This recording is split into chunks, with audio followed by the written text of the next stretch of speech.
చిన్న ప్రార్థన చేసుకుని వాక్య పదాన్ని ధ్యానించుకుందాం. మనమందరం తలలు ఉంచుకొని చూసుకుందాం.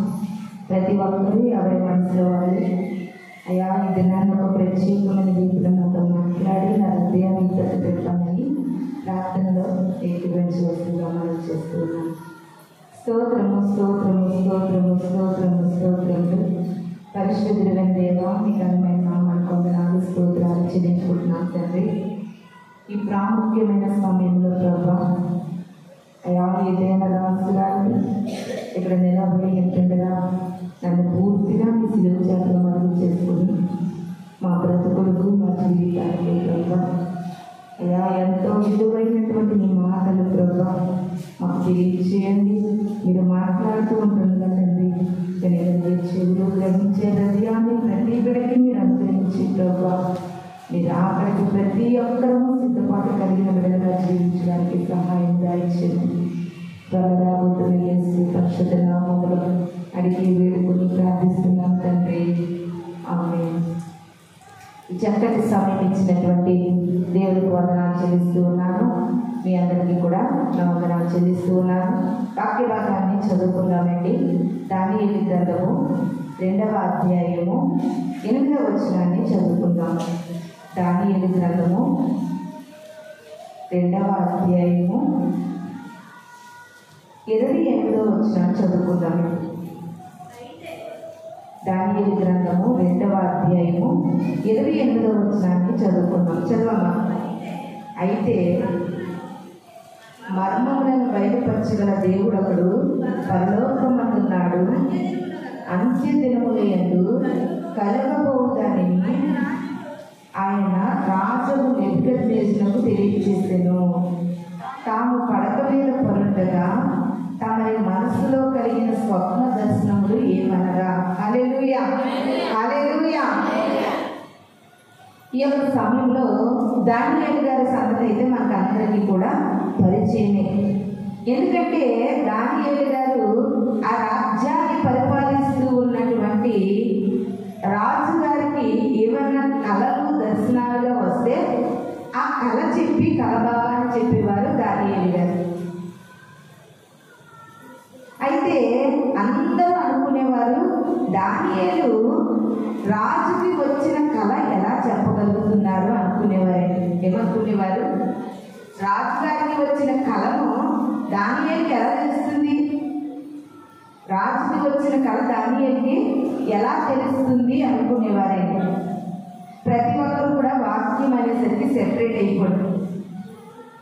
ప్రతి ఒక్కరు కూడా వాక్యం దగ్గరికి వచ్చేసరికి అందుకే ప్రార్థనలో ఏమని చేస్తాము? వినే చెవులు ఉండాలి, గ్రహించే హృదయం ఉండాలి. మరి లూది అనే స్త్రీ వాక్యాన్ని బోధిస్తూ ఉంటుండగా వాక్యం చెప్తున్నటువంటి దైవ శాఖం వైపు తేరి చూడడం వల్ల ఆవిడ హృదయం కూడా తెరవబడింది. కనుక వాక్యం చెప్పేటప్పుడు మనం అందరం కూడా తేరి చూచే బిడ్డలుగా ఉండాలి. దానియేలు గారికి రాజుగారికి వచ్చిన కళ దానియేలు గారికి ఎలా తెలుస్తుంది? కళ చెప్తున్నారు, కళ యొక్క భావం చెప్తున్నారు, ఎలా తెలుస్తుంది అని అందరూ అనుకుంటున్నారు. అవునండి, నాకు వచ్చిన కళ ఏంటో మీరు ఎవరైనా చెప్పగలరా? మీకు వచ్చిన కళ నేను చెప్పగలరా? చెప్పలేము. కానీ దానియేలు గారికి ఎలా తెలుస్తుంది అంటే ప్రియమైన దేవుని సంగమా, మనం చదువుకున్నటువంటి వాక్య భాగంలో దానియేలు గారు మాట్లాడుతూ ఇలా అన్నారు. అయితే మర్మములను బయలుపరచగల దేవుడు ఒకడు పరలోకమందున్నాడు. ఏం బయలుపరచగల దేవుడు ఉన్నాడంటే అండి, మర్మములను బయలుపరచగలిగేటటువంటి దేవుడు ఎక్కడున్నాడంట? పరలోకమందున్నాడంట. ఆయన ఏ మనిషి హృదయాంతరంగంలో ఎటువంటి ఆలోచనలు ఉన్నాయి, ఎలాంటి తలంపులు ఉన్నాయి, వారి హృదయ ఆలోచనలు ఏ రీతిగా ఉన్నాయి, వారి హృదయం ఈ యొక్క క్షణంలో ఎలా ఉందనేది దేవుడు చూస్తూ ఉన్నాడు. హృదయములను పరిశోధించువాడని కూడా ఆయనకి పేరు ఉంది ప్రియమైన దేవుని సంగమా. అయితే దానియేలు గారు అంటున్నాడు, నేను ఎలా చెప్పగలుగుతున్నానంటే మర్మములను బయలుపరచగలిగే దేవుడు ఎక్కడున్నాడు? పరలోకమందున్నాడు. ఆ పరలోకమందున్న దేవుడికి నేను వెళ్ళి మొరపెట్టినప్పుడు రాజుగారికి వచ్చిన కళ నాకు చెప్తే నేను వెళ్ళి మళ్ళీ ఎవరికి చెప్తున్నాను? రాజుగారికి చెప్తున్నాను. అంటే మనకు నమ్ముకున్నటువంటి దేవుడు మర్మములను బయలుపరిచే దేవుడు. ఎవరండి? మర్మము. మర్మం అంటే ఏంటి? దాగి ఉన్న దానిని తెలియచేసేది మర్మం. రహస్యముగా ఉన్న వాటిని తెలియచేసేది మర్మం. మనుషుల జ్ఞానానికి అంతు చిక్కనిది మర్మము. మనుషుల ఆలోచనలకు తెలియనిది మర్మము. ఆ మర్మము మనుషులలో కాదండి, పరలోకమందున దేవుని యొద్ద ఉన్నదంట. చూడండి ఎంత చక్కగా మాట్లాడుతూ ఉన్నారు. ఎంత చక్కటి మాట ప్రియమైన దేవుని సంగమా దానియేలు గారు. అవునండి, నేను అంత గొప్పోడిని, కళ చెప్పగలిగే టాలెంట్ నాకే ఉంది, ఆ జ్ఞానం నాకే ఉంది అని విర్రవీగుతూ లేదు. అయ్యా, నేను కళలు చెప్పడానికి, కళల భావం చెప్పడానికి ఒక పాయింట్ ఉంది. అదేంటంటే మర్మములను బయలుపరిచే దేవుడు అక్కడ ఎక్కడున్నాడు? పరలోకమందున్నాడు. ఆ ఎవరైతే మర్మములను బయలుపరుచుతారో ఆ పరలోకమందున్నటువంటి దేవుని దగ్గరికి నేను వెళ్ళి ప్రార్థన చేసి ఆయనను నేను అడిగినప్పుడు ఆయన నాకు ఏం బయలుపరుస్తున్నాడో తెలుసా? మర్మములను బయలుపరుస్తున్నాడు. మర్మములను బయలుపరుస్తున్నాడు. అందుకే కీర్తనల గ్రంథంలో భక్తుడు కూడా చక్కటి మాట తెలియజేస్తున్నాడు. 25వ అధ్యాయము 14వ వచనం. కీర్తనల గ్రంథము 25వ అధ్యాయము 14వ వచనం స్టార్ట్ చేసుకుందాం. 25వ అధ్యాయము 14వ వచనం. యెహోవా మర్మము ఆయన యందు భయభక్తులు గల వారికి తెలిసి ఉన్నది. ఆయన తన నిబంధనను వారికి తెలియచేయును. హల్లెలూయా, హల్లెలూయా. ఈసారి సంఘంలో ఉన్న వారందరికీ ఒక చిన్న విజ్ఞప్తి ఏంటంటే, బైబిల్ తెరవాలంటే రోజు తెరవాలి. చర్చికి వచ్చి తెలిస్తే నేను చెప్పిన గ్రంథం నేను తీయలేదు. కాబట్టి మీరు బైబిల్ తెరిచేటటువంటి పనిలో పడిపోయి ఇక్కడున్న మర్మాలు మీరు పోగొట్టుకుంటున్నారు. కనుక మీకు అందరికీ ఒక చిన్న మాట ఏంటంటే, చిన్ని పుస్తకము పెన్న తెచ్చుకోండి. నేను చెప్పిన రెఫరెన్స్ మాత్రం రాసుకోండి. బైబిల్ చూడకండి. బైబిల్ చదివే బిడ్డలు ఉన్నారు కదా, వాళ్ళు చూస్తారు. ఈ తడులాటలోనే ఇక్కడ మర్మాలు మిస్ అవుతున్నాయి. చదివే వాళ్ళు ఉన్నారు కదా, వాళ్ళు చూస్తారు. ఎందుకంటే మీరు తీయడానికి స్టైల్ పడతారు. నాకు తెలుస్తుంది మమ్మల్ని చూసుకుంటే. ఆ రెఫరెన్స్ రాసుకున్నారనుకో, ఇంటికి వెళ్తాక ప్రతి రెఫరెన్స్ కూడా జాగ్రత్తగా చదవండి. మీకు మళ్ళా వాక్యం రిపీట్ అవుతూ ఉంటుంది, గుర్తుకు వస్తుంది, నెమరు వేయడానికి కూడా అవకాశం ఉంటుంది. ఇప్పుడు వాక్యం చదివి అమ్మాయి ఒకటి చదివేసిన తర్వాత నేను ముందుకు వెళ్తాను. మీ అందరూ బైబిల్ తీసి మీ అందరూ చూసిన తర్వాత నేను ముందుకు వెళ్ళాలంటే ఒక పూట కాదు, ఒక రోజు కూడా మనకు సరిపోదు. అవునా? కాబట్టి దీన్ని కూడా మీరు మనసులో పెట్టుకోవాలని మనం చేస్తూ ఉన్నాను. కీర్తనల గ్రంథంలో దావీదు గారు మాట్లాడుతూ ఒక మాట తెలియజేస్తూ ఉన్నారు. ఏమనంటే, యెహోవా మర్మము ఆయన యందు భయభక్తులు గల వారికి తెలిసి ఉన్నది. ఆయన తన నిబంధనలు వారికి తెలియజేయను. వీళ్ళిద్దరికీ ఎక్కువ మాట ఎక్కువ పెరిగారు. ఇక్కడికి వచ్చి చాలా డిస్టర్బెన్స్ కొన్నాం.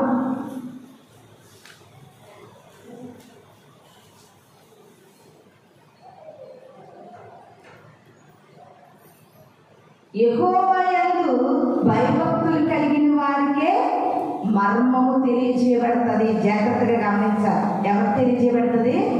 యెహోవా యందు భయభక్తులు కలిగిన వారికి మర్మము తెలియజేయబడుతుంది. అంతేకాదు, ఆయన తన నిబంధనలు వారికి తెలియజేస్తాడంటే, వారికి నిబంధన కూడా తెలియజేస్తాడు. అందుకే దానియేలు గారు అంటున్నారు కదండి, మర్మములు బయలుపరిచేవారు ఎక్కడున్నారు? పరలోకమందు ఉన్నాడు. ఆ మర్మము నీకు నాకు తెలియాలంటే దేవుని యందు భయభక్తులు కలిగి ఉండాలి. అవునండి, దావీదు గారు చక్కగా వివరిస్తూ ఉన్నారు. దానియేలు గారు దేవుని యందు భయభక్తులు కలిగినటువంటి వ్యక్తి కనుక మర్మాలను దేవుడు దానియేలు గారికి బయలుపరుస్తూ ఉన్నాడు. ఇది నాన్ని మనం చెప్పుకోబోతున్న వాక్యం ఏంటో తెలిసింది, మర్మము. ఈ మర్మము మనుష్యుల్ని ఎన్ని మర్మాలుగా చేస్తుంది.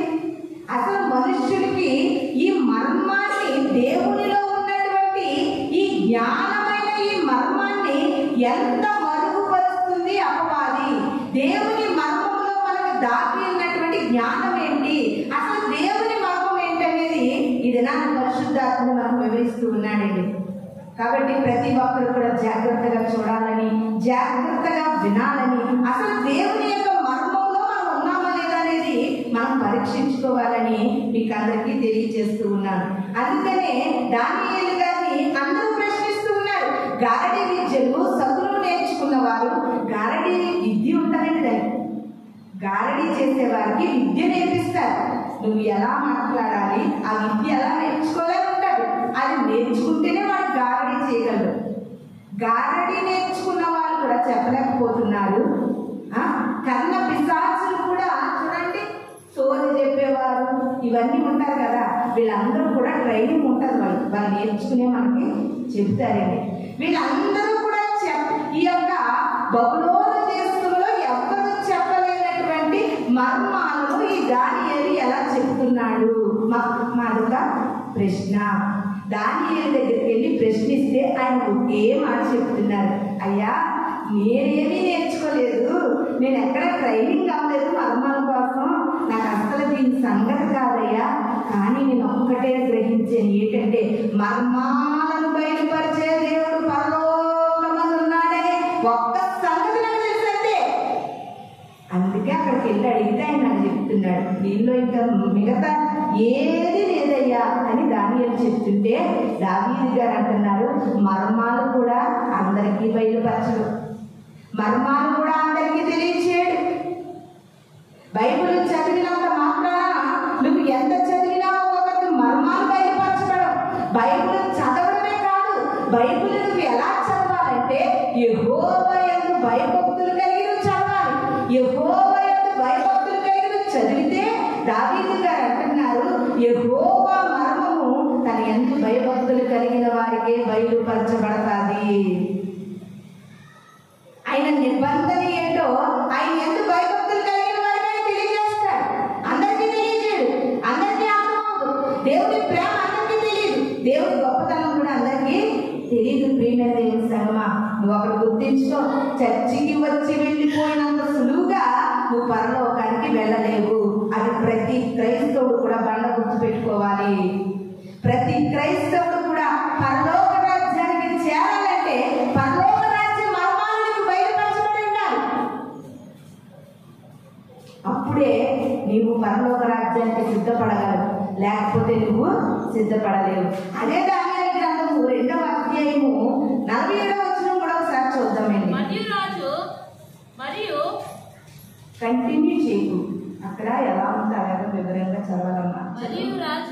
మరియు రాజు అని ఈ మర్మమును బయలుపరచుటకు నీవు సమర్థుడవైతే నీ దేవుడు దేవతలకు దేవుడును రాజులకు ప్రభువును మర్మములు బయలుపరచువాడునై ఉన్నాడని దానియేలుకు ప్రత్యుత్తరమిచ్చెను. హల్లెలూయా. అందరూ రెండు చేతులు పైకెత్తి చెప్తామండి, హల్లెలూయా, హల్లెలూయా. ఇక్కడ ఒక చక్కటి మాట తెలియజేస్తూ ఉన్నారు చూడండి.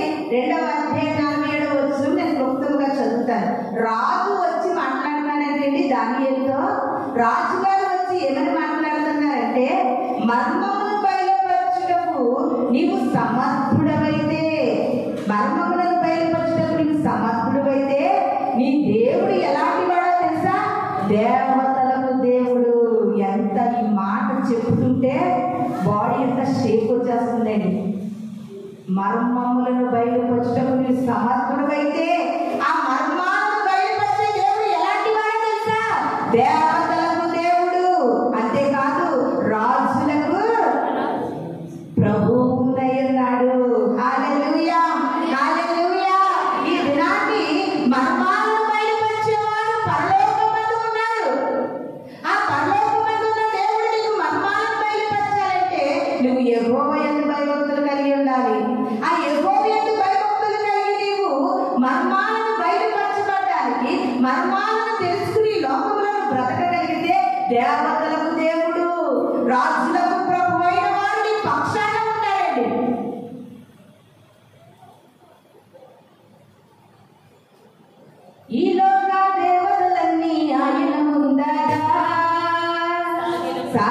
పడి నమస్కరించి గడగడలాడెను. హల్లెలూయా.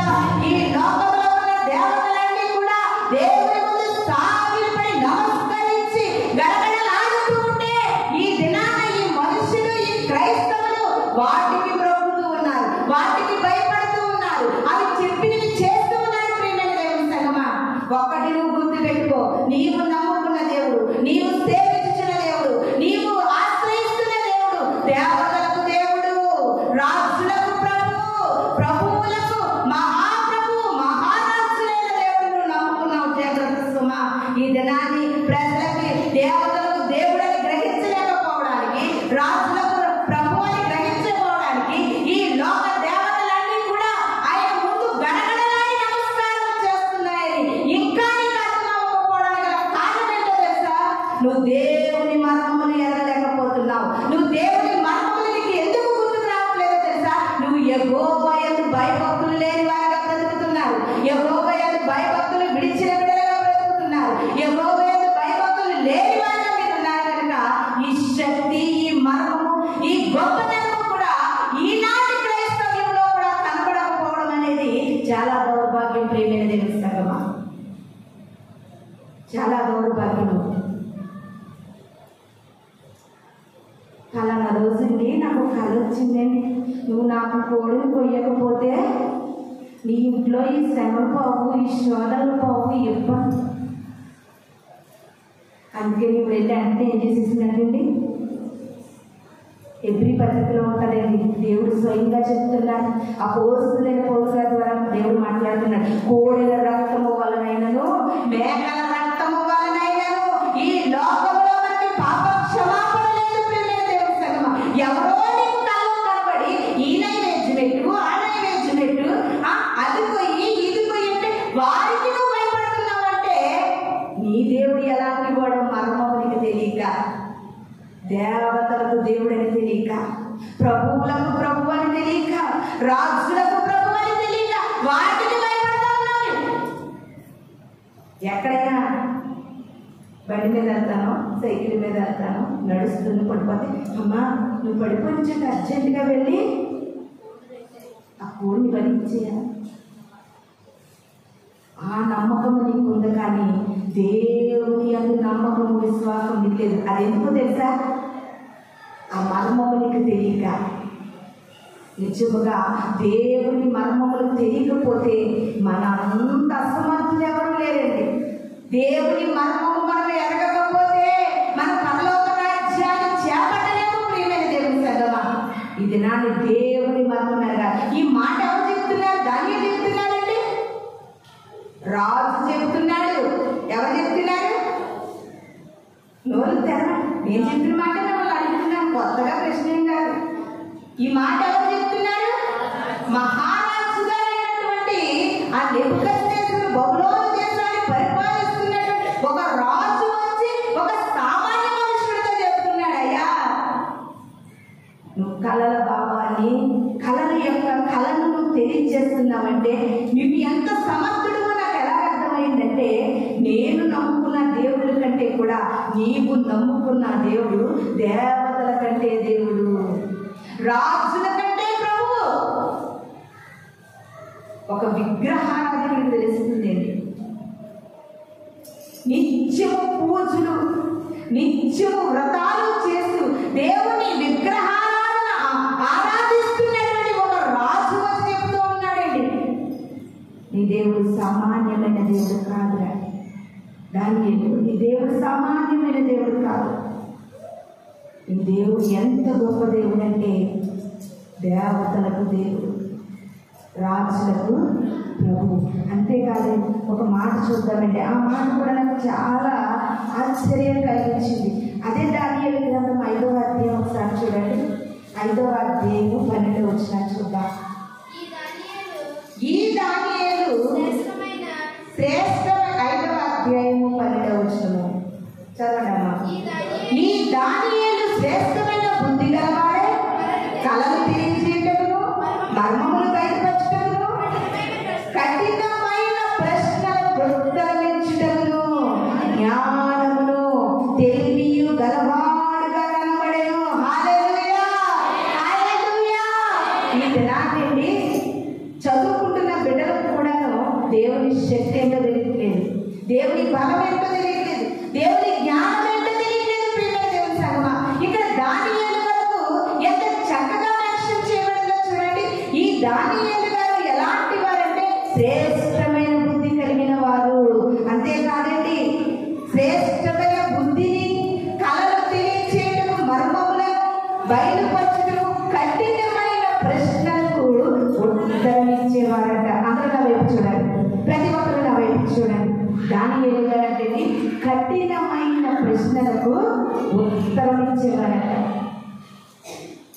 ఒకవేళ నీవు కూడా ఒక చదువుకున్న విధంగా ఉంటే నీకు కఠినమైన ప్రశ్నలు ఉన్నాయనుకోండి, అది దేవుణ్ణి అడగండి, అది నీకు ఉత్తరం ఇస్తాడు. ఎందుకంటే యాకోబు గారు తెలియజేస్తా ఉన్నారు, సర్వ సంపద జ్ఞానములు ఆయన ఎంత గొప్పమైనవి.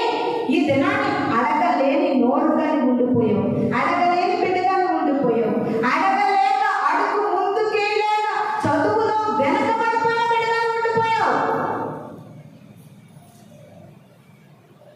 మనం నమ్ముకున్న దేవుడు జ్ఞాన సంపన్నుడు. నువ్వు అడగాలే కానీ జ్ఞానములను ఇచ్చే దేవుడు. ఒకవేళ నువ్వు చదువుకుంటున్నటువంటి ఆ యొక్క స్టడీ విషయంలో ఏ సబ్జెక్ట్లో నీకు అర్థం కావట్లేదు, ఎక్కడ నీకు మిస్టేక్ జరుగుతుందో, ఎక్కడ నువ్వు వెనకబడిపోతున్నావో, లేకపోతే చదువు మీద కాన్సన్ట్రేషన్ చేయలేకపోతున్నావా, ఇది నా దేవుణ్ణి అడుగు, ఇది నా దేవుణ్ణి అడుగు. ఆ బబులోను దేశంలో అనేక మంది విద్యా ప్రావీణ్యులు ఉండగా దేవుని నమ్ముకున్న దానియేలే ప్రావీణ్యతలో కనబడుతూ ఉన్నాడు. ప్రియమైన దేవుని సంగమా, ఈ దినాన్ని ప్రతి క్రైస్తవ బిడ్డలు, ఆడబిడ్డలైనా మగబిడ్డలైనా, మన దేవుడు జ్ఞాన సంపన్నుడు కనుక మనము కూడా జ్ఞాన సంపన్నులుగా మన బిడ్డలు పెంచితే వారందరూ కూడా ఒక ఉన్నతమైన భవిష్యత్తులను కోరుకునేవారిగా, ఆ ఉన్నతమైన ఉజ్వల భవిష్యత్తులో వారు స్థిరపరచబడే వారిగా ఉండాలండి. నీకు జ్ఞానం లేదా, ఇది నాన్న దేవుణ్ణి అడుగు.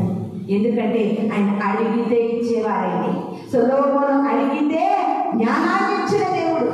నువ్వు అడగవు, మొద్దుగానే ఉంటావు. మనసుకు వారు వాక్యం చెప్పుకున్నట్టుగా వీడికి ఏమీ రాదండి, ఎంత చెప్పినా మొద్దండి, అక్కడ మొద్దంటే మొద్దే అయిపోతాడు. ఒక తండ్రిగా నువ్వేం చెప్పాలంటే, మరే నీకు ఎంత చెప్పినా నీకు చదువు కొరకేటట్లేదు, నీకు జ్ఞానం కొరకేటట్లేదా, మన దేవుడు జ్ఞానం ఇచ్చేవాడు. నువ్వు ఆయన అడుగు.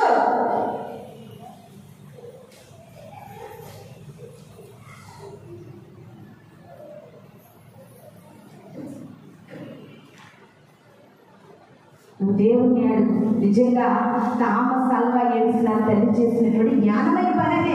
కొడుకుని అన్నారంటే, అమ్మా నీ కొడుకు ఎంత పింగరోడు, ఎర్రోడు, ఎంత చెప్పినా చదువు రాదు, ఇల్లు బడికి పంపించు. వదిలేసింది ఏంటి తల్లి? జ్ఞానవంతురాలు తన ఇల్లు ఎలా కడపదో తెలుసా?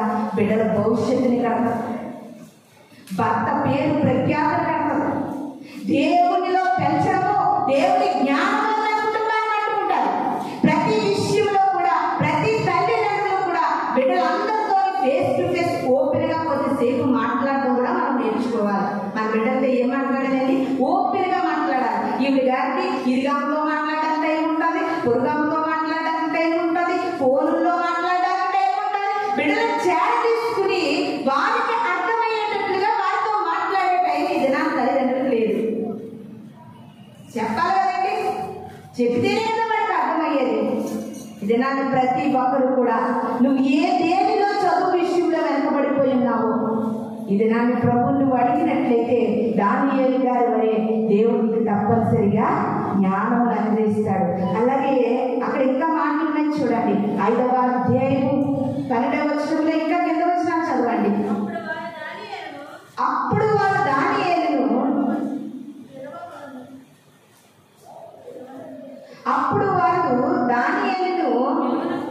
పిలువనంపించిరి. అతడు రాగా రాజు ఇంట్లనెను, రాజు నా తండ్రి యోదయాల నుండి కట్టి. నేను ఎంత వివరంగా చెప్తానో ఆలోచించండి. ఫస్ట్ బబులోను దేశాన్ని నెబుకద్నెజరు పరిపాలించేవాడు. జాగ్రత్తగా వినండి అమ్మా. మీకందరికీ నెల నెల టెస్ట్లో కూడా పెట్టడం చాలా మంచిది అనిపిస్తుంది. దైవికమైన జ్ఞానం కానీ బైబిల్ జ్ఞానం కానీ ఏమాత్రం మీకు ఉండట్లేదు. నెబుకద్నెజరు అనే రాజు బబులోను దేశాన్ని పరిపాలిస్తున్నాడు. రాజు చనిపోయాడు, తండ్రి చనిపోయాడు. తర్వాత ఎవరు పరిపాలిస్తారు? తన కొడుకు పరిపాలిస్తాడు. తన కొడుకు కూడా ఒక కల వచ్చి ఒక దర్శనమును చూశాడు కొడుకు. ఏమనంటే ఒక చెయ్యి వచ్చి వ్రాతపూర్వకముగా రాయడము చూశాడు. అది చూసినప్పటి నుండి కలవరము చెందుతూ ఉంటే అక్కడ ఉన్నటువంటి ఒక మహా సైన్యాధిపతి అంటున్నాడు, నీ తండ్రికి ఒకసారి కల వచ్చినప్పుడు ఇలాగే కంగారు పడ్డాడు, ఇలాగే చాలా కలవరం పడ్డాడు. అప్పుడు దానియేలు వచ్చి కలని కల భావాన్ని చెప్పాడు. కానీ నీకు కూడా అదే పరిస్థితి వచ్చింది కనుక మళ్ళా దానియేలుని పిలువనంపించు. దానియేలు పిలువనంపిస్తే నీ కల భావము కల కూడా చెప్తాడు. అంటే తండ్రికి చెప్పాడు, తండ్రి తరం అయిపోయింది, కొడుకుకి కూడా దానియేలు కలని కల భావాన్ని చెప్పాడు. తండ్రి పేరు నెబుకద్నెజరు, తన కొడుకు పేరు బెల్షస్సరు.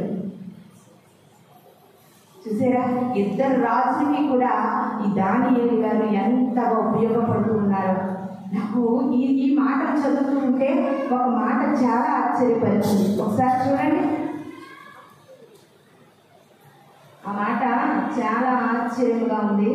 ఆ మాటను ఒకసారి చూద్దాం. నేను చెప్తాను, ఒక లైన్ చూపిస్తాను చూడండి.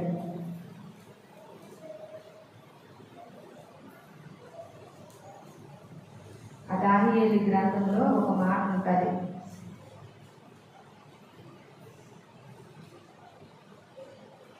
5వ అధ్యాయము 4వ వచనం ఒకసారి చదవండమ్మా. వారు బంగారు, వెండి, ఇత్తడి, ఇనుము, కర్ర, రాయి అని వాటితో చేసిన దేవతలను స్తుతించుచు ద్రాక్షరసము త్రాగుచున్నారంటే ఈ రాజుగారికి ఏ సమయంలో చేయవచ్చి వ్రాత రాసిందో తెలుసండి. ఎలాంటి దేవతలను పూజిస్తున్నారు చూడండి. ఇక్కడ బంగారంతో చేసినవి, వెండితో చేసినవి, ఎత్తడితో చేసినవి, ఇనుముతో చేసినవి, రాయితో చేసినవి, కర్రతో చేసినవి 6 కనబడుతున్నాయి మనకి ఇక్కడ. ఇవన్నిటితో చేసినటువంటి దేవతలను పూజిస్తూ ఉంటుండగా దేవుని యొక్క చెయ్యి హస్తము వచ్చి గోడ మీద రాసింది. ప్రియమైన దేవుని సంగమా, రాయి రవ్వ కావద్దు, చెట్టు పుట్ట కలువవద్దు, రాయి రవ్వ కావద్దు, చెట్టు పుట్ట కలువవద్దు, పరిశుద్ధుడు వచ్చినాడు, పరమును పెట్టినాడు, పరిశుద్ధుడు వచ్చినాడు, పరమును తెచ్చినాడు. పరిశుద్ధుడు నీ కొరకు నా కొరకు లోకానికి వచ్చి నీకు నాకు ఏం తీసుకొచ్చాడంటే పరలోకము తీసుకుని వచ్చాడు. ఆ పరలోకాన్ని అధిష్ఠించవలసి చేరవలసినటువంటి నీ జీవితము ఇంకా రాయిని చూసుకుంటూనే పోతున్నావు, రప్పని చూసుకుంటూ పోతున్నావు. ఇత్తడితో, ఇనుముతో, కర్రతో, రాయితో, బంగారంతో చేస్తున్నటువంటి విగ్రహాలను చూసి ఇంకా మోసపోతూ ఉన్నావు. ప్రియమైన దేవుని సంగమా, ఆ 6 మాటలు చదివినప్పుడు నాకు చాలా ఆశ్చర్యం అనిపించిందండి.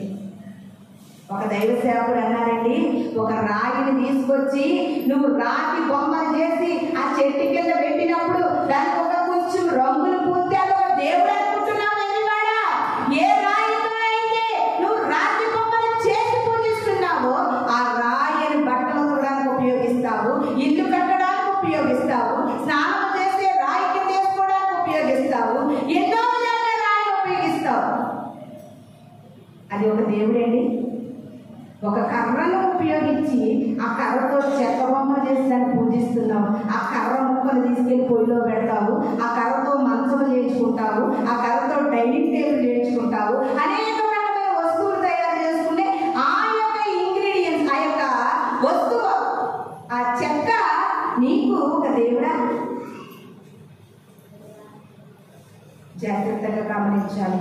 మనము నమ్ముకున్న దేవుడు ఎలాంటి వారో వెండితోనూ, బంగారముతోనూ, ఇనుముతోనూ, ఇత్తడితోనూ, కర్రతోనూ, రాయితోనూ చేసుకున్న బొమ్మలని ఆరాధించుకునే రాజు వచ్చి అంటున్నాడండి, అయ్యో వీటన్నిటిలో దేవుడు లేడు. దానియేలు, నువ్వు నమ్ముకున్న దేవుడు దేవతలకు దేవుడు, రాజులకు ప్రభు.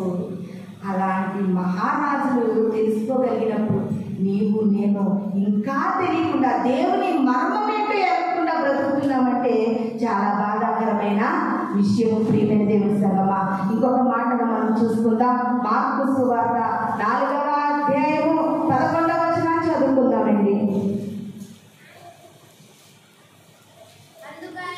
అందుకైన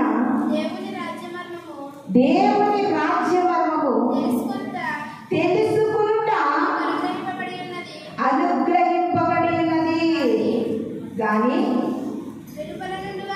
వెలుపల నుండి వారు ఒకవేళ దేవుని వైపు తిరిగి పాప క్షమాపణ పొందుదురని వారు చూచుటకైతే చూచియు, కనుగొనకయు, వినుటకైతే వినియు, గ్రహింపకయు నుండుటకు అన్ని ఉపమాన రీతిగా వారికి బోధించబడింది. దేవుని రాజ్యమరం అంటే మనకు అనుగ్రహించబడిందంట. దేవుని రాజ్యమరము, పరలోక రాజ్యంలో 12 సింహాసనాలు. ప్రకటన గ్రంథం చదవండి. పరలోక రాజ్యం ఎలా ఉందో యోహాను భక్తుడికి దేవుడు తెలియజేసి రాయించినటువంటి ప్రకటన గ్రంథం చదవండి. ప్రకటన గ్రంథంలో 12 సింహాసనాలు, 12 గుమ్మములు, 7 నక్షత్రములు చేత పట్టుకున్నటువంటి దేవాది దేవుడు. ఆ యొక్క సింహాసనంలో ఆ యొక్క పరలోక రాజ్యము స్ఫటికములు పోలినదై ఉండెను. అది బంగారు రాజవీధులతో, బంగారు రత్న వైడూర్యాలతో పరలోక రాజ్యము పోల్చబడినది. అటువంటి పరలోక రాజ్యం యొక్క మర్మము తెలియక 30 వెండి నాణాలకి పరలోక రాజ్యం పోగొట్టుకోలేదండి యోధా గారు. ఆ పరలోక రాజ్యం మర్మము తెలియక డబ్బే ముఖ్యమనుకుని, ధనమే ముఖ్యమనుకుని, వెండి నాణాలే కావాలనుకుని, సిరి సంపదలే నాకు ముఖ్యమనుకుని పరలోక రాజ్య మర్మాన్ని పోగొట్టుకున్నాడు. అలనాడు యోధా గారు పోగొట్టుకుంటే ఇలనాడు నువ్వెంత పోగొట్టుకుంటున్నావు? దేవుని సన్నిధి ఉందని తెలియదా? ప్రార్థన ఉందని తెలియదా? దేవుని కొరకు నువ్వు ఎలా ప్రతిష్ఠించుకోవాలని తెలియదా? ఈ లోకంలో ఉండేటటువంటి ధనాన్ని బట్టి మోసపోతున్న వారు ఈ లోకంలో పరలోక రాజ్య మర్మాన్ని గుర్తెరగకుండా ఉన్నారండి. పరలోక రాజ్య మర్మాన్ని గుర్తెరగకుండా ఉన్నారు. మర్మం తెలియట్లేదు. పరలోక రాజ్యం ఎంత సుందరమైనదో, పరలోక రాజ్యంలో ఎంత గొప్పగా మనకు దేవుని మహిమను అనుభవిస్తూ ఆయన ఆరాధిస్తామో, ఆకలి దాహం ఉండదని, కన్నీళ్లు ఉండవని, కష్ట నష్టములు ఉండవని, ఆయన రాజ్యంలో నిత్యానందము, నిత్య సంతోషము. ఎంతవరకు క్రైస్తవులకి పరలోక రాజ్యం మర్మం అర్థమవుతుంది? యోధాకు అర్థం అవ్వలేదు, ఆ కారుకు అర్థం అవ్వలేదు. ఆ కారు దేవుడు వద్దు అని తప్పించినటువంటి వస్తువులలో క్షీణాలు, మంచి వస్త్రము, బంగారు కమ్మి తెచ్చుకున్నాడు. ఆ కారుకు అర్థం అవ్వలేదు పరలోక రాజ్యం ఎంత ముఖ్యమైనదో, పరలోక రాజ్యం ఎంత ఘనమైనదో. ఆ మర్మము తెలియక ఆ కారు దేవుడు తప్పించిన వస్తువులు తెచ్చుకున్నాడు. లోకాశలు గల లోదు చూపులకు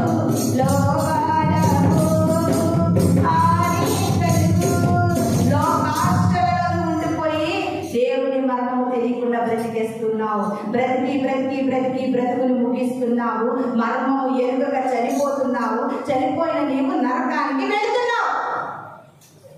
మర్మము తెలియట్లేదు. దేవునిలో ఉన్నటువంటి మర్మము ఇది నాని క్రైస్తవులకు తెలియక స్త్రీయే ముఖ్యం అనుకుంటున్నారు, స్త్రీలే ముఖ్యం అనుకుంటున్నారు.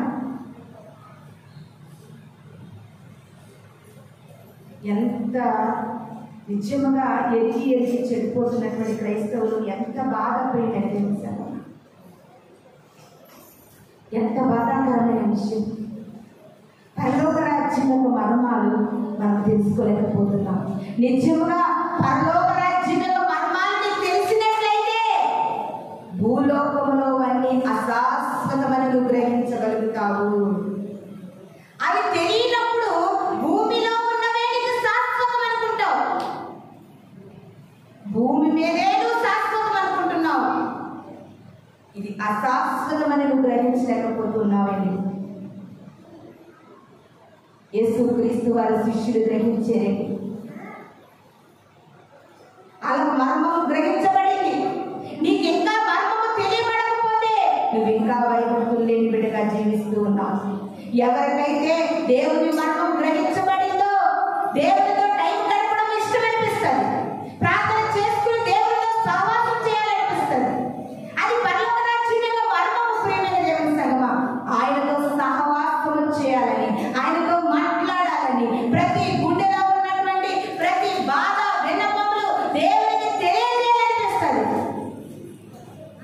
మర్మము నీకు తెలియబడనంత సేపు కూడా దేవుడంటే దేవుడే.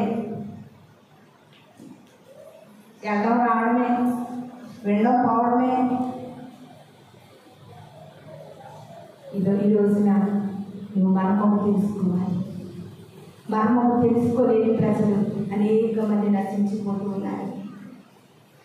ఎందుకండి? ధనవంతుడు అంతా బ్రతికాడు, బ్రతుకు నచ్చిన తిండి, నచ్చిన బ్రతుకు, నచ్చినట్టుగా తిరిగాడు. పరలోక రాజ్యం మర్మాన్ని గ్రహించుకోలేక నరకములో పడి అబ్రహామా నాకు ఈ మర్మము తెలియదు, నేను వచ్చేసాను, ఇంకా నాకున్నారు అన్నదమ్ములు, వారికైనా పరలోక రాజ్య మర్మములను బయలుపరచాలి. మీకు తెలియకెళ్ళిపోతున్నారా? ఇక్కడ కూర్చున్న మీరు అందరూ కూడా తెలియకుండా వెళ్ళిపోతున్నారండి? కాదు, తెలిసి వెళ్ళిపోతున్నాం. ఎరిగి చెడిపోతున్నాం. విని మోసపోతున్నాం. వింటూ కూడా నీ జీవితాన్ని సరి చేసుకోలేకపోతున్నాం. ఇది నాకు మర్మాన్ని ఎరిగినటువంటి బిడ్డగా ఉండాలి. మర్మాన్ని తెలుసుకోవాలి. రోమపత్రిక 11వ అధ్యాయము 25వ వచనాన్ని చూసుకుందామండి.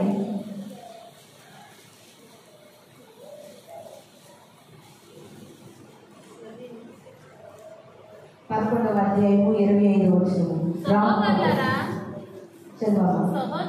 సహోదరులారా, మీ దృష్టికి మీరే బుద్ధిమంతుల వలె అనుకున్నట్లు మీ మర్మము మీరు తెలుసుకొనగలుగుచున్నాను. హల్లెలూయా, హల్లెలూయా.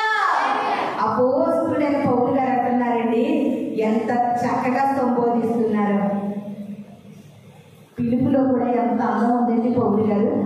సహోదరులారా, మీరందరూ ఎలా ఉన్నారంటే, నాకు నేనే బుద్ధిమంతురాలని, నాకు నేనే బుద్ధిమంతుడిని, నాకు నేనే భక్తి పరురాలని, నాకు నేనే భక్తి కలిగిన దాన్ని, నాకు నేనే ఆత్మీయత వెతుకుతున్నాను అని మీలో మీరు అనుకుంటున్నారు. కానీ అది తప్పు అని తెలియజేస్తున్నారు. చూడండి, సహోదరులారా, మీ దృష్టిని మీరే బుద్ధిమంతులు అనుకుని అనుకున్నప్పుడు ఈ మర్మము మీరు తెలుసుకొనగోరుచున్నాను. చాలా మంది నాదే రైటు, నేనే భక్తి, నేనే విశ్వాసిని, నేనే ప్రార్థనా పరురాలిని, నేనే బాగా చేయగలను, నేనే బాగా చేస్తాను, నేనే బాగుంటాను దేవుళ్ళు అనుకుంటున్నారు. అలా మీరు అనుకోకూడదు. మీకు మీరే బుద్ధిమంతులని మీరు అనుకోకూడదు. అందుకే ఈ మర్మాన్ని మీకు తెలియపరుస్తూ ఉన్నాను. ఎప్పుడు కూడా మనిషి జీవన మనుగడ అంతటిలో కూడా ఎప్పటికప్పుడు దేవా ప్రభువాని పిలిచినా కూడా అరుగురాలని కాదయ్యా అని తగ్గింపు జీవితంలోకి ప్రతి క్రైస్తవులు రావాలి. మనమే బుద్ధిమంతులమని మనము తీర్పులు తీర్చుకోకూడదంటండి. మనము తీర్పులు తీర్చుకోకూడదంట. అదే రోమపత్రిక 16వ అధ్యాయము 25వ వచనాన్ని ఒకసారి చదువుకుందామండి. 16వ అధ్యాయము 25వ వచనాన్ని ఒకసారి చదువుకుందాం. సమస్తమైన అన్యజనులు విశ్వాసమునకు విధేయులైనట్లు అనాది నుండి రహస్యంగా వచ్చబడి ఇప్పుడు ప్రత్యక్షపరచబడిన మర్మము నిత్య దేవుని ఆజ్ఞ ప్రకారము ప్రవక్తల లేఖనముల ద్వారా వారికి తెలియబడి ఉన్నది. ఈ మర్మము అనుసరించి ఉన్న ఈ సువార్త ప్రకారముగా యేసుక్రీస్తును గురించిన ప్రకటన ప్రకారముగాను వీరిని స్థిరపరచుటకు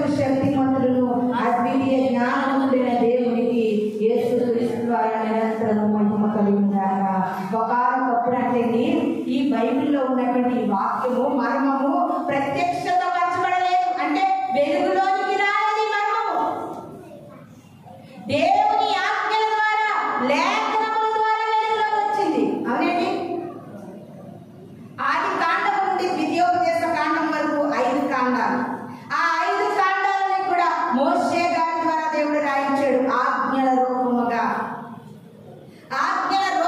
మోషే గారి ద్వారా రాయించాడు. బైబిల్ ఎంతమంది ప్రవక్తలు రాశారో నేను చాలాసార్లు చెప్పాను. ఎవరైనా చెప్తే నేను సంతోషిస్తాను.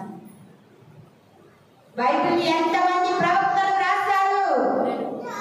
40 మంది ప్రవక్తలు రాశారు బైబిల్ని. 40 మంది ప్రవక్తలు కూడా ఒక చోట రాయలేరండి. ఒక్కొక్కరు ఒక్కొక్క ఖండాల్లో, ఒక్కొక్కరు ఒక్కొక్క దేశాల్లో, ఒక్కొక్కరు ఒక్కొక్క ప్రాంతాల్లో రాసినటువంటి బైబిల్ మొత్తం ఆదికాండం ప్రకటన వరకు చూస్తే ఒక్కరే రాసినట్టుగా ఉంటుంది. 40 మంది రాశారు, కానీ రాయించింది మాత్రం పరలోకమందున దేవుడు ఒక్కడే. దేవుడు ఒక్కడే. పాత నిబంధనలో ఉన్న మాటలకు మళ్ళీ కొత్త నిబంధనలో కనబడతాయి. ఎక్కడెక్కడో రాసిన మాటలకి ఎలా పొందుపరచబడిందంటే రాసిన వారు 40 మంది, రాయించిన వాడు దేవుడు ఒక్కడే. హల్లెలూయా, హల్లెలూయా. అదే చెప్తున్నారండి ఇక్కడ రోమపత్రికలో. ఈ యొక్క మర్మములు బయలుపరచబడడానికి లేఖనముల ద్వారా బయలుపరచబడ్డాయి. ఇన్ని విని ఇన్ని తెలుసుకున్న నీవు నరకములోని కనుక ఒకవేళ దేవుడి కృప వల్ల ఎవరు వెళ్ళకూడదండి నా ఆశ.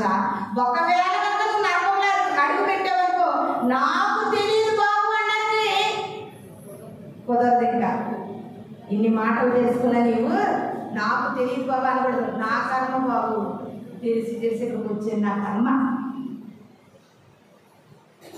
అని బాధపడాలి. నేను దేవుని ఇది నాని నువ్వు దేవునిలో విశ్వాసంగా, పవిత్రంగా, పరిశుద్ధంగా, దేవుని యొక్క భయభక్తులు కలిగి నువ్వు బ్రతకాలంటే దేవుని కొరకు దేవుని నమ్ముకోలేని బిడ్డలు నచ్చినట్లుగా బ్రతుకుతున్నారు. నా వారికి నచ్చిన స్థలాలకు పోతున్నారు, నచ్చినట్లు తింటున్నారు, నచ్చినట్లు త్రాగుతున్నారు, నచ్చినట్లు ఎంజాయ్ చేస్తూ ఉన్నారు. దేవుని తెలియని బిడ్డలు, వారికి మర్మము తెలియక, మర్మము తెలిస్తే ఈ లోకములో దేవుని ప్రేమకు ఏది సాటి లేదు. ప్రియమైన దేవుని సంగమా, ఈ లోకంలో దేవుని ప్రేమకు ఏది కూడా సాటి. ఆ మర్మములు తెలిస్తే వారికి నచ్చినట్లు తిరగవు, నచ్చినట్లు మాట్లాడవు, నచ్చినట్లు నీ జీవితాన్ని జీవించవు. నీకు నచ్చినట్లుగా మారి దేవునికి నచ్చినట్లుగా జీవించడం ప్రారంభిస్తావు. ఎప్పుడో తెలుసా? మర్మము నీకు బయలుపరచబడితే. ఎంతో మంది ప్రవక్తలు, మిషనరీలండి. నిజంగా ఈ భారతదేశం ఎంత అట్టడుగు ప్రాంతమో తెలుసా? ఆ మిషనరీస్ వచ్చి మనకి జ్ఞానం రావడానికి, మన బిడ్డలు ఏదైనా చదువుకోవడానికి విద్యా సంస్థలు, మనకి ఏ బలహీనత వచ్చినా ఫ్రీగా వారు మనకు వైద్యం చేసేటటువంటి వైద్యశాలలు, కళాశాలలు, పాఠశాలలు ఇన్ని నేర్పించారు. ప్రియమైన దేవుని సంగమా, వారికి ఎందుకు నేర్పించారో తెలుసా? దేవుని మర్మము వారు తెలుసుకున్నారు కనుక. నీకు ఇంకా దేవుని మర్మము తెలియక ఈ లోకమే శాశ్వతమైనటువంటి అపోహలోని జీవితము జీవిస్తూ ఉన్నాం. ఇది నాన్న ప్రభు మనతో మాట్లాడుతూ ఉన్నారు. 1 కొరింథీయులకు రాసిన పత్రిక 2వ అధ్యాయం 1వ వచనం చదువుకుందామండి. సహోదరులారా, నేను మీ యొద్దకు వచ్చినప్పుడు వాక్చాతుర్యంతో కానీ జ్ఞానంతో కానీ దేవుని మర్మమును ప్రకటించుచు వచ్చిన వాడను కాను. ఇది చాలా జాగ్రత్తగా గమనిద్దాం. ప్రతి ఒక్కరు నా వైపు చూడండి. ఇది చాలా జాగ్రత్తగా గమనిద్దామండి. అపోస్తులైన పౌలు గారు చక్కని మాట్లాడుతున్నారండి. సహోదరులారా, దేవుని వాక్యము బోధించాలంటే, దేవుని వాక్యములో ఉన్న మర్మాన్ని తెలియచేయాలంటే వాక్చాతుర్యం ఉంటే సరిపోదు, మాటకారిగా ఉంటే సరిపోదు, ఈ లోక జ్ఞానం ఉంటే సరిపోదు. దేవుని మాటలు బోధించాలంటే దేవుని మర్మాన్ని తెలుసుకున్న వారిగా ఉంటేనే దేవుని వాక్యాన్ని బోధించగలరండి. వాక్చాతుర్యంతో బోధిస్తే ఆ బోధ ఎప్పటికీ కూడా మనుష్యుల్లో కార్యాలు జరిగించదు. మాటకారులు మరి వాక్యం బోధించలేము. చాలా మంది అంటున్నారు మాటకారులు కనుక వాక్యాన్ని చెప్పగలుగుతున్నారు, నేర్చుకున్నారు కనుక చెప్పగలుగుతున్నారు. నేర్చుకుంటే వచ్చేది మర్మం కాదండి. నేర్చుకుంటే చెప్పగలిగేది బైబిల్లో మర్మాలు కాదు, మాటలే చెప్పగలిగి మర్మాలు కాదండి. ఒక అధ్యాయం చదివించేది వాక్యం కాదు. ఎంత చక్కటి మాట. జ్ఞానం ఉందని చెప్తూ లేదు, మాట కాదు అని చెప్తూ లేదు. ప్రియమైన దేవుని సంగమా, దేవుని మర్మాన్ని ఎరిగిన వారముగా మీకు ఎరిగేటట్లుగా చెప్పగలుగుతున్నాము. దేవుని పిలుపుని బట్టి, ఏర్పాటును బట్టి. వాక్యము ఎవరము కూడా మర్మాలను బోధించాలంటే నాకు చాలా జ్ఞానం ఉంది, నేను పిహెచ్డీ చేశాను, నేను డిగ్రీలు చేశాను, నేను ఎంఏ చేశాను, లేకపోతే నేను ఇలా చేశాను, అలా చేశాను. నువ్వు ఎంత చదివే జ్ఞానవంతుడు అయినా, నువ్వు ఎంతగా ఈ లోకంలో ప్రఖ్యాతి కలిగిన వ్యక్తివైనా సరే, దేవుని మర్మాలు బోధించాలంటే తప్పనిసరిగా మర్మాలు ఎరిగిన వారైతేనే వాటిని చెప్పగలరు. మర్మం నాకు తెలియకుండా మీకు చెప్పాలంటే అది అసాధ్యమైంది. పౌలు గారు ఎంత చక్కగా మాట్లాడుతున్నారు చూడండి. నేను వాక్చాతుర్యంతో మీకు మాటలు చెప్పట్లేదు, జ్ఞానంతో చెప్పట్లేదు. దేవుని మర్మము ప్రియమైన దేవుని సంగమా ఆయన యందు భయభక్తులు గలవారికి తెలియచేయబడతాది.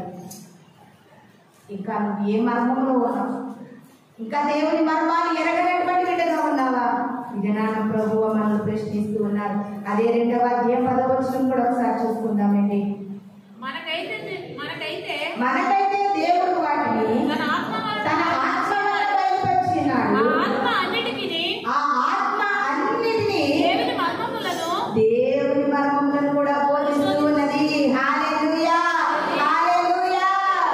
శక్తి చేత కాదనెను, బలముతో నిన్ను కాదనెను, నా ఆత్మ ద్వారా నిన్ను చేతునని యెహోవా సెలవిచ్చెను. శక్తి చేత కాదు, బలము చేత కాదు, జ్ఞానము చేత కాదు, వాక్చాతుర్యము చేత కాదు. కానీ ప్రియమైన దేవుని సంగమా, దేవుడు ఆత్మ కనుక ఆయన ఆత్మ వారిలో పెట్టినప్పుడు ఆ ఆత్మ అంటే అన్నిటినీ దేవుని మర్మాలను కూడా బోధిస్తుందంట. పౌలు గారు ఎంత చక్కటి మాటలు వివరిస్తున్నారో చూడండి. ఒకవేళ నీ శక్తి ఉందని, ధనం ఉందని, బలం ఉందని నువ్వు సేవ చేయగలుగుతాను అనుకుంటున్నావేమో, అది ఎన్నటినీ కుదరదు. ప్రియమైన దేవుని సంగమా, దేవుని సేవ చేయాలన్నా, దేవుని పిలుపులను కడవరకు జీవించాలన్నా దేవుని ఆత్మ నీలో ఉండాలి.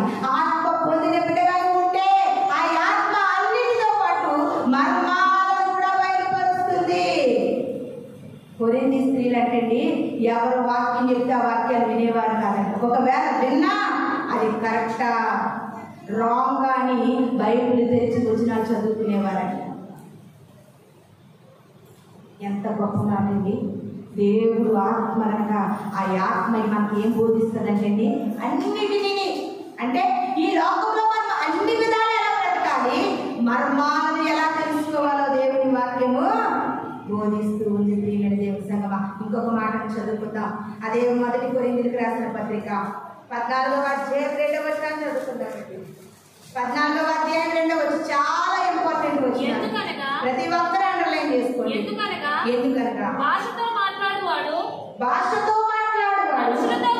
మనుషులతో కాదు, దేవుడితో మాట్లాడుచున్నాడు. మనుషుడెవడను గ్రహింపడు గాని వాడు ఆత్మ వలన పలుకుచున్నాడు. చాలా సార్లు ఒకసారి మీరు అందరూ కూడా దృష్టి పెట్టి వినండి. క్రైస్తవుల్లో ఎలా ఉందంటే వివాదాలు ఎక్కువగా వస్తూ ఉన్నాయి.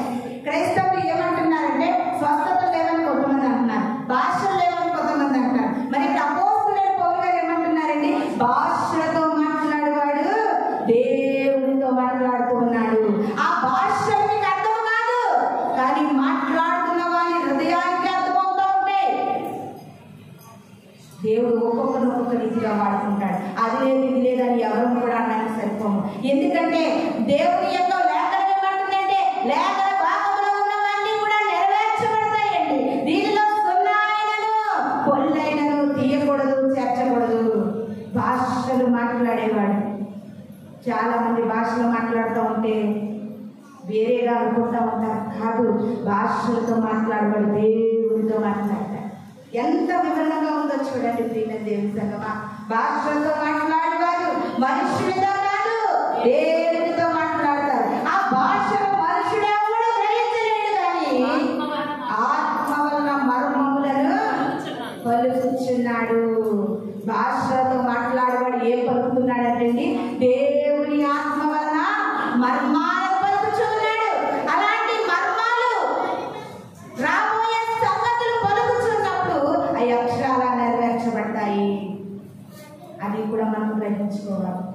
అది కూడా మనము గ్రహించుకోవాలి ప్రియమైన దేవుని సంగమా.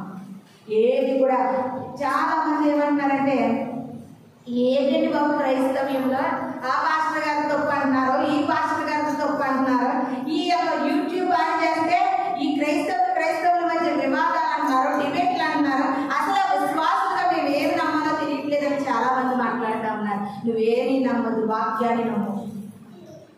ఎవరు ఏది లేదంటున్నారో నువ్వు వాక్యం క్షుణ్ణంగా చదవగలిగితే నీ ముందు మాట్లాడిన వారి నోరు మర్మముల ద్వారా నువ్వు ముగించగలగాలి.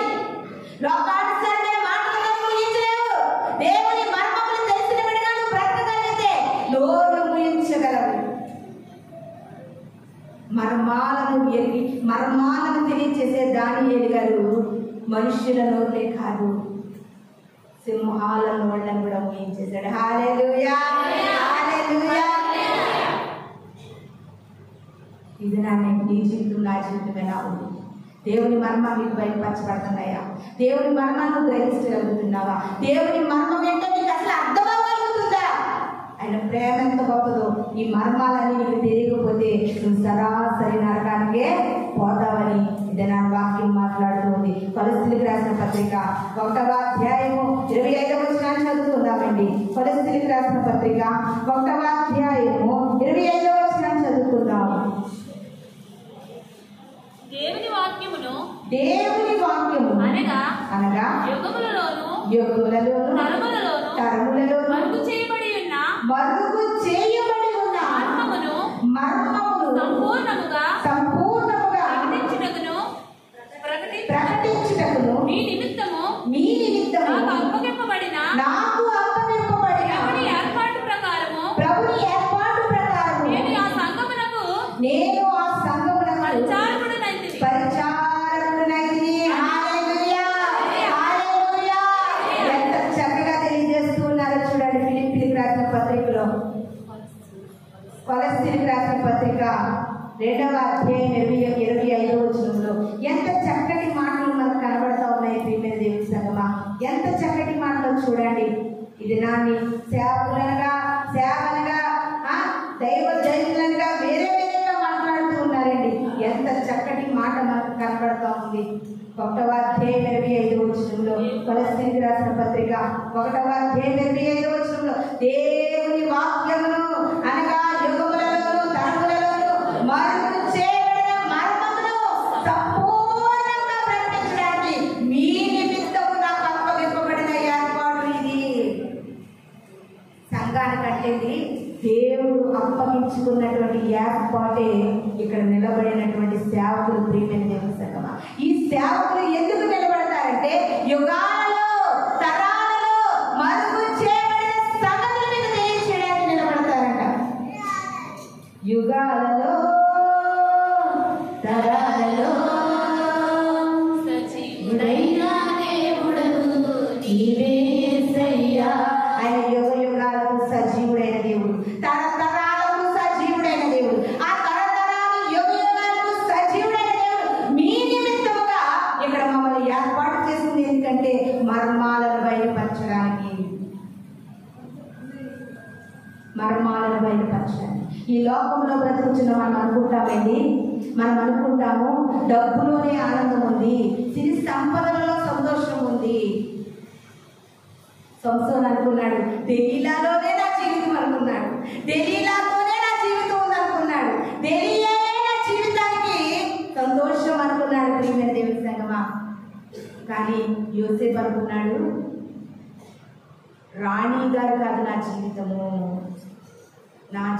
యేసయ్య. అంటే ఎందుకు చెప్తున్నానంటే యోసేపుకి మర్మము బయలుపరచబడింది, సంసోనికి మర్మము మరుగు చేయబడింది. ఈ దినాన్ని ఇంకా నీకు మర్మము మరుగు చేయబడితే లోకాశల వైపే చూస్తావు, ఇంకా నీకు మర్మము మరుగు చేయబడితే నీ ఇష్టాలను కోరుకుంటావు, ఇంకా మర్మము నీకు మరుగు చేయబడితే నీ లోకంలో నీకు కావలసిన వాటి కంటే నువ్వు జీవిస్తూ ఉంటావు. దేవుని మర్మము మరుగు చేయబడితే దేవుని కొరకు నిలబడతావు. హల్లెలూయా, హల్లెలూయా. ఎంతమందికి మర్మము మరుగు చేయబడి అర్థమవుతున్నామని చెప్పిన వాక్యము. ఇంకా ఈ లోకంలోనే నీ జీవితం ఉందంటే ఇంకా నీకు మరుగు చేయబడి ఉంది. ఇప్పటికైనా వాక్యం ఆలోచించిన నీవు దేవుణ్ణి అడగండి. అయ్యా మరుగు చేయబడినటువంటి మర్మమునకు బయలుపరచండి. ఆ మర్మములో ఎంత నాకు కావలసిన సంతోషము, సమాధానము, నిత్య జీవితం నాకు బయలుపరచండి. అది తెలియక లోకమే శాశ్వతమైన బ్రతుకుతూ ఉన్నానయ్యా, నాకు తెలియచేయండి. నాతో మాట్లాడిన దేవుడు నాకు మర్మం కావాలి, నాకు మర్మాన్ని బయలుపరచండి అని మనమందరం కూడా ప్రార్థన చేసుకోవాలి. అదేవిధంగా ఇంకొక మాటను చూద్దామండి. ఇంకొక మాటను చూద్దాం. 1 కొరింథీయులకు రాసిన పత్రిక 15వ అధ్యాయము 11వ వచనం చదువుకుందామండి. 15వ అధ్యాయము 51వ వచనం చదువుకుందాం. 15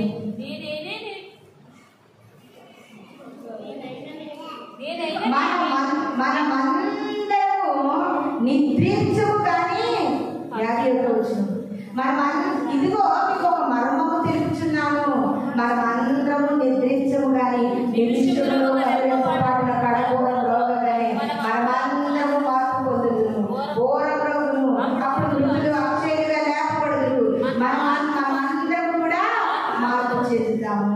చాలా మంది క్రైస్తవులకి మనుషులేంటి ప్రియమైన దేవుని సంగమా, దేవునికి ఇష్టంగా బ్రతకపోవడానికి గల ఒక కారణం ఏంటంటే బ్రతికినంత కాలము మన ఇష్టముగా సంతోషముగా బ్రతికితే చచ్చిపోయిన తర్వాత ఎవరెక్కడికి వెళ్తారో ఎవరికి తెలుసు? అదేనండి మనుషుల్లో ఉన్నటువంటి ఆలోచన. కళ్ళు మూసుకుంటే ఎక్కడ పోతామో ఎవరు తెలుస్తుంది? కానీ ఇదిగో దేవుని మర్మం ఏమి చెప్తుందంటే కనురెప్ప పాటున కడఘోరం రోగగా పరిశుద్ధుడైన దేవుడు కొడవ శ్రమపోవలే ఈ ప్రపంచంలో భూమి మీదకి రాబోతూ ఉంటుండగా ఈ భూలోకంలో ఉన్న మనుషులందరి కళ్ళు ఆయన చూస్తాయండి. అందరూ ఆయన కనుకుంటారు, దేవుణ్ణి చూస్తారు ప్రేమ దేవుని సంగమా. కానీ మృతులు సజీవులుగా అక్షయులుగా లేపబడతారు. కానీ మృతులు లేపబడి అప్పుడు దేవుడు కావాలంటే దొరకడు. నువ్వు ఈ ప్రాణంతో ఉంటుండగానే నువ్వు ఇంకా ఈ లోకం విడిచిపెట్టకుండా దేవుని అంగీకరించిన బిడ్డగా మర్మములు తెలుసుకుని దేవుని వరకు బ్రతకగలిగి నువ్వు చనిపోతే అక్షయుడిగా దేవుని వరకు మనము లేపగలుగుతామండి. ఎంత బైబిల్ చదవండి అమ్మ, బైబిల్ చదవండి. ఎంత చక్కటి వివరణ. అంతేకాదండి, ముఖ్యంగా ఒక విషయం మీకు చెప్పాలనుకుంటున్నాను. అమెరికా శాస్త్రవేత్తలు ఈ మధ్యన ఒక విషయాన్ని కనుక్కున్నారు. మనిషి తల్లి గర్భంలో పిండముగా రూపించుకుని తల్లి గర్భంలో తల్లిదండ్రుల కలయిక వల్ల వస్తూ ఉంటాడు. కానీ రావడం బాగా ఉంది, కానీ చనిపోయిన తర్వాత ఒక మనిషి వచ్చిన మనిషి చనిపోయిన తర్వాత ఏమవుతున్నాడని కెమెరాలు పెట్టి అన్ని కూడా వాళ్ళు రీసెర్చ్ చేసి చూస్తే ప్రీమియం దేవుని సంగమా వారు కనుగొన్న విషయం ఏంటో తెలుసా? మనిషి చనిపోయిన తర్వాత కూడా అతని ఆత్మ జీవిస్తూ ఉందని కనుగొన్నారండి. మనిషి చనిపోయిన తర్వాత కూడా తనకు ఒక బ్రతుకు ఉందని కనుగొన్నారు ప్రీమియం దేవుని సంగమా. ఇది అబద్ధము కాదు, అధిక కాదండి. ప్రపంచమంతా చూస్తూ ఉంటుండగా విడుదల చేసినటువంటి వీడియో క్లిప్. నువ్వు మాత్రం అలా నాకు కనురెప్ప పాటలో ప్రభు వస్తాడు, కంపల్సరీగా వస్తాడండి. కడపట్టి ఘోరం రాగానే నువ్వు మర్మము తెలుసుకునే బిడ్డవైతే ఘోరని చెవుల్లో పడుతుంది. నీకు మర్మం ఇంకా బయలుపరచబడలేదా? ఘోరం రోజుగా నీకు వినపడదు. ఎంత దౌర్భాగ్యం. అన్నీ తెలిసి నువ్వు ఎలా బ్రతుకుతున్నావు దేవుని కొరకు. లాస్ట్ ఒక్క వచనం చూస్తున్నాం, చూద్దాం. ప్రకటన గ్రంథము 10వ అధ్యాయము 7వ వచనము. ప్రకటన గ్రంథము 10వ అధ్యాయము 7వ వచనం. 7వ దూత పలుకు దినములలో అతడు ఘోరం పోచుండగా దేవుడు తన దాసులకు ప్రవక్తలకు తెలిపిన సువార్త ప్రకారము దేవుని మర్మము సమాప్తమగునని చెప్పెను. హల్లెలూయా, హల్లెలూయా. చూడండి, 7వ దూత ఘోరం కూర్చుండగా ప్రియమైన దేవుని సంగమా, దేవుడు తన దాసులకు ప్రవక్తలకు తెలిపిన సువార్త ప్రకారము దేవుని మర్మము సమాప్తం అవుతుందంటే ఎప్పుడు సమాప్తం అవుతుంది దేవుని మర్మము? కడపట్టి ఘోర ఏడవ దూత ఘోరం ఊదినప్పుడు ప్రకటించిన సువార్త అంతటినీ కూడా ఈ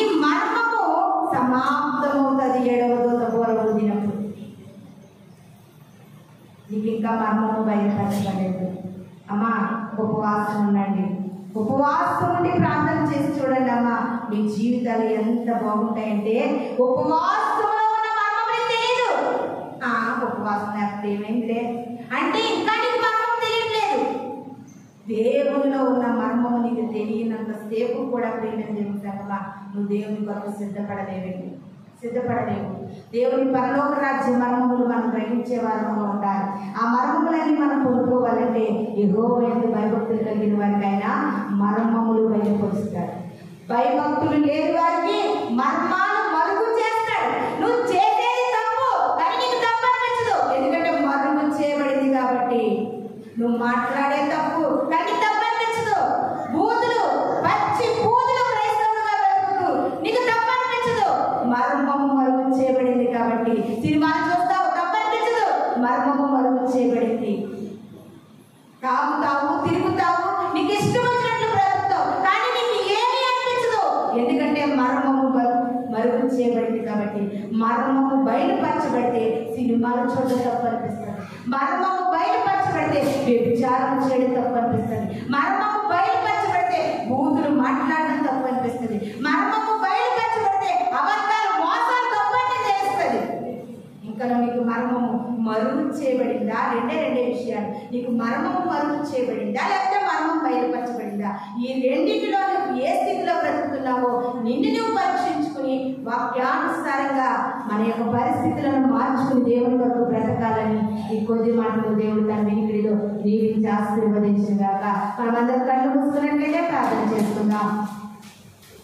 పరిశుద్ధిగా గొప్ప దేవా, మహోన్నతుడా, ఆశ్చర్యకరమైన తండ్రి గారు, ఈ పరిశుద్ధమైన పాపమైన వందనాలు స్తోత్రాలు చెల్లించుకుంటున్నాను.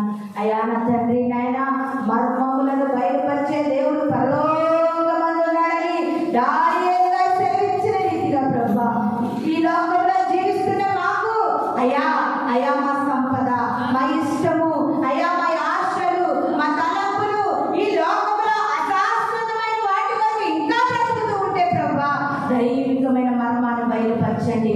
మరుగు చేయబడిన ప్రతి మర్మాలు, మరుగు చేయబడిన ప్రతి క్రైస్తవ బిడ్డలకి కూడా యేసు నామములో బయలుపరిచి ప్రభువా, ఏ ఒక్కరు నశించిపోకుండా నీ రాబడి సిద్ధపరచమని ఈ కొద్ది మాటలు ప్రతి వినికిడిలో దీవించి ఆశీర్వదించమని గల రాబోతున్న యేసు పరిశుద్ధ నామములో అడిగి వేడుకుని ప్రార్థిస్తున్నాను తండ్రి.